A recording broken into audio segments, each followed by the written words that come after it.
The live TV, सच सबसे आगे। नमस्कार, मैं हूं रंजीत झा और आप देख रहे हैं द लाइव टीवी। कर्नाटक के कलबुर्गी में कुरान के अपमान की खबर सामने आई है। बताया जा रहा है कि पटाखे के जो टुकड़े होते हैं, कागज जिसमें वो रैप किया होता है, उसमें कुरान की आयतें मिली हैं। इसे कुरान का अपमान बताया जा रहा है। इस संबंध में कई वीडियो क्लिप भी सामने आए हैं, जिसमें साफ तौर पर देखा जा रहा है कि उन रैपर्स में कुरान की आयतें लिखी हुई हैं और इसको लेकर पूरा मुस्लिम समाज काफी गुस्सा, प्रतिरोध व्यक्त कर रहा है और लोग कह रहे हैं कि इसे बर्दाश्त नहीं किया जा सकता है। असली गुनहगार कौन है, कौन ऐसी हरकतें कर रहा है, उसे पकड़िए और उसे सजा दी जाए। ऐसे में पुलिस एक्शन में तो आई है, लेकिन दोषी अभी तक पकड़ा नहीं गया है। वहीं इस वीडियो में लोगों की भीड़ को आप देख सकते हैं। लोग जो बता रहे हैं उसे भी जरा यहाँ सुनिए, क्या मामला है।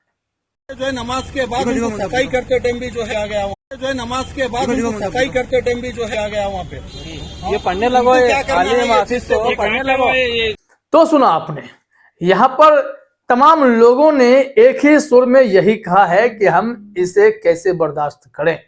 कोई हमारे कुरान का अपमान करेगा, पटाखों के रैपर में ये सारी चीजें अगर दिखाई देंगी और यह बार बार दिखाई देंगी तो यह बर्दाश्त के बाहर की चीज है।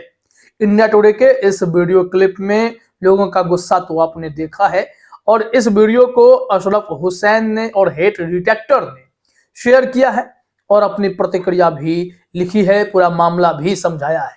इसके अलावा एशिया नेट पर भी इससे जुड़ी खबर हमें मिली है, तो वहां से भी हम डिटेल रिपोर्ट आपको बताने वाले हैं। पहले अशरफ हुसैन के ट्वीट को देखते हैं। इसमें लिखा गया है, अब कर्नाटक के कलबुर्गी में पटाखों के रैपर में कुरान की आयत लिखे मिलने का आरोप। और हेड डिटेक्टर ने क्या लिखा है इसे भी जरा आप अपने स्क्रीन पर देखिए। इसमें हेड डिटेक्टर ने उस वीडियो को ही शेयर करते हुए लिखा है कि in Karnataka Kalaburagi Muslims outraged over findings torn pieces of the Quran in firecrackers burst on streets, cases registered in 3 different police stations demanding actions against owner of the cracker factory who manufactured firecrackers with copy of Quranic verses। यहां कहा जा रहा है कि कर्नाटका के कलबुर्गी में तमाम मुस्लिम समुदाय के लोगों का गुस्सा देखने को मिला जब उनके हाथ फटे हुए टुकड़े, क्रैकर्स के टुकड़े रैपर्स मिले जिसमें कुरान की आयतें उस पर लिखी हुई थी, उस फायर क्रैकर्स पर, जिसके चलते इनका गुस्सा निकला और ये लोग सड़कों पर आए, प्रदर्शन करने लगे। तो फिर इस केस में 3 FIR रजिस्टर्ड किए गए अलग अलग पुलिस स्टेशन में और डिमांड यही थी कि ऐसे जो फायर क्रैकर्स बनाने वाले ओनर्स हैं उन्हें सीधे तौर पर पकड़िए, उन पर कार्रवाई कीजिए जो ऐसे कुरान के आयतें लिखे हुए रैपर्स पर पटाखे रैप कर देते हैं। यह कुरान का साफ तौर पर अपमान है। निश्चित तौर पर गुस्सा आएगा, किसी के भी धर्म और आस्था से जुड़ी चीजों का उपहास किया जाएगा या फिर उसे अपमानित करने के लिए इस तरीके के हथकंडे अपनाए जाएंगे। फायर क्रैकर्स में कुरान की आयतों को लिख करके या फिर ऐसे कागजों का इस्तेमाल किया जाएगा या फिर कुरान के पन्ने फाड़ करके रैपर्स का प्रयोग किया जाएगा, बनाया जाएगा, तो निश्चित तौर पर किसी को गुस्सा आएगा। किसी भी धर्म की बात कर ले, महाभारत हो, रामायण हो, हमारे रामचरितमानस की बात कर ले, अगर उनके पन्ने फाड़ फाड़ कर कोई उसमें कुछ भी लपेट दे, कोई बीड़ी सिगरेट लपेट दे या फिर पटाखे लपेट दे, तो यह हमारे धर्मों का अपमान ही माना जाएगा। ऐसे में यहाँ पर अगर मुस्लिम समुदाय के लोगों ने आपत्ति जाहिर की है, पुलिस स्टेशन में केस दर्ज किया है, तो यह उनका हक बनता है कि वो अपने धर्म की रक्षा करें और पुलिस से कानूनी कार्रवाई की भी उम्मीद करें। तो आइए इस संबंध में जरा एशिया नेट की खबर को देखते हैं, क्या इंफॉर्मेशन है, क्या बताया जा रहा है। यहाँ पर हमने खोला है ये एशिया नेट न्यूज। यहाँ हेडलाइन में लिखा गया है, कर्नाटक कलबुर्गी की सड़कों पर पटाखों के बीच कुरान की आयतें कटी हुई मिलने से आक्रोश।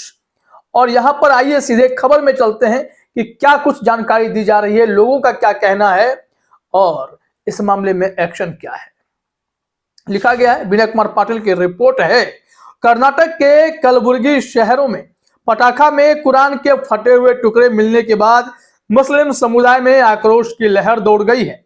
आतिशबाजी में प्रयुक्त विस्फोटक सामग्री के बीच कुरान की आयतें पाए जाने की परेशान करने वाली घटना ने जिम्मेदार लोगों के खिलाफ त्वरित कार्रवाई की तीव्र मांग को जन्म दिया है। यानी कि अब एक्शन चाहिए, इससे कम में कोई समझौता नहीं।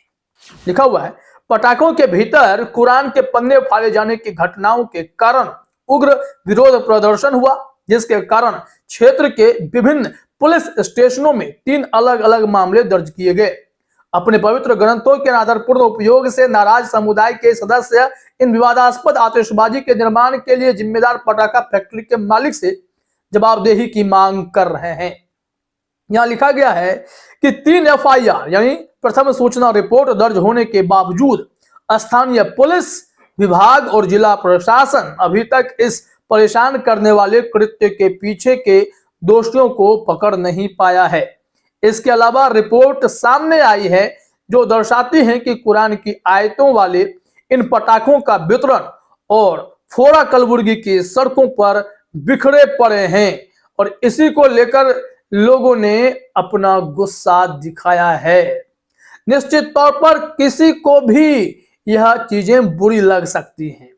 इसके कई विजुअल सामने आए हैं जिसमें पटाखों के रैपर सड़कों पर बिखरे पड़े मिले हैं और ये लगातार मिल रहे हैं, उस समय से मिल रहे हैं। प्रदर्शन शुरू कर दिए गए, दिवाली के बाद से ही ऐसी घटनाएं सामने आने लगी, शिकायतें भी पहुंची, FIR भी दर्ज कर लिए गए, लेकिन कोई कार्रवाई अगर नहीं होती है तो निश्चित तौर पर यह विरोध का एक बड़ा कारण बन सकता है। सड़कों पर प्रदर्शन देखा जा सकता है। आपको यहां बता दें कि कुरान के अपमान की घटना दुनिया भर में इस वक्त देखने को मिल रही है। कई देशों में अदालतों के फैसले के बाद सरेआम कुरान जलाने की प्रथा को भी आगे बढ़ते देखा गया, जिसको लेकर काफी विरोध हुआ। तमाम जो मुस्लिम संगठन से जुड़े देश हैं, 57 देशों ने एक साथ ऐसे देशों का विरोध किया था, चाहे वो डेनमार्क का क्षेत्र हो या फिर स्वीडन का क्षेत्र हो। वहां देखा गया था कि कुरान को सरेआम जलाया जा रहा था, पुलिस की मौजूदगी में जलाया जा रहा था, क्योंकि न्यायालय से अभिव्यक्ति की आजादी के नाम पर ऐसा करने की छूट दे दी गई थी और इसको लेकर दुनिया भर में आपत्ति दर्ज की गई। क्योंकि धर्म ग्रंथ किसी का भी हो, दुनिया के किसी भी कोने में वह व्यक्ति क्यों ना हो, उस धर्म ग्रंथ की रक्षा करना उसका अधिकार है। अपमान ना होने पाए, यह ख्याल दूसरे देशों को भी रखना चाहिए। हर किसी के धर्म के प्रति आस्था दिखानी होगी, तभी तो ये जो सामाजिक समरसता की बात करते हैं, सांप्रदायिक सौहार्द की बात करते हैं, वो बरकरार रहेगी। अगर ऐसी घटनाएं लगातार होती रहे और भारत में इस तरीके से क्रैकर्स में ये सारी चीजें मिले, उसके रैपर्स में मिले, तो निश्चित तौर पर यह अपमान ही कहा जाएगा। फिलहाल इस वीडियो में तो नहीं, आप सभी का हमसे जुड़ने के लिए बहुत बहुत धन्यवाद। द लाइव टीवी, सच सबसे आगे।